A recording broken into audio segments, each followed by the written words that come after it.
Understanding how much is a night?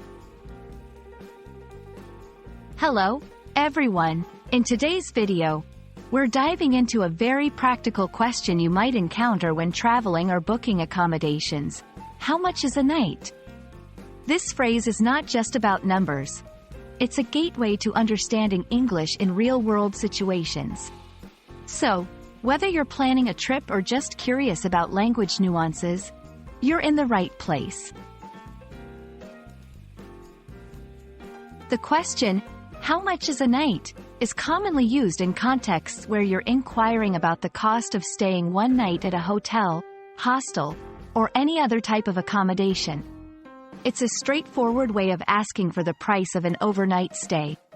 This question is essential for budgeting and planning your travel expenses. Depending on the context, the answer you receive can vary widely. Hotels might quote you a rate that includes taxes and services, while a hostel might offer a more basic price. It's also common for prices to fluctuate based on seasonality, availability, and room type. Understanding the context can help you make better decisions and ask more detailed questions if needed. When you're ready to use this phrase, remember to be as specific as possible about your needs. For instance, if you have special requirements like needing a double room or wanting to include breakfast, it's best to mention these up front. Here's how you might expand on the initial question. How much is a night for a double room in July? Does that price include breakfast and Wi-Fi? Being clear and specific will help you avoid surprises and ensure that your accommodation meets your expectations.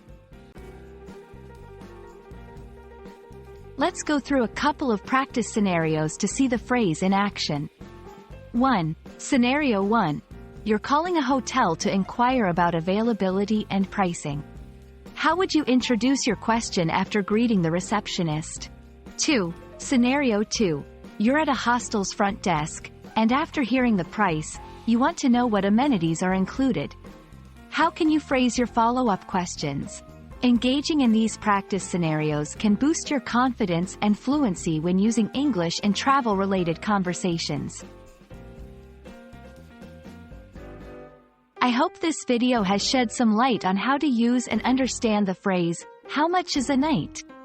Remember, mastering a language is all about practice and real-life application, so don't hesitate to use this phrase next time you're planning a stay somewhere. Happy travels and language learning!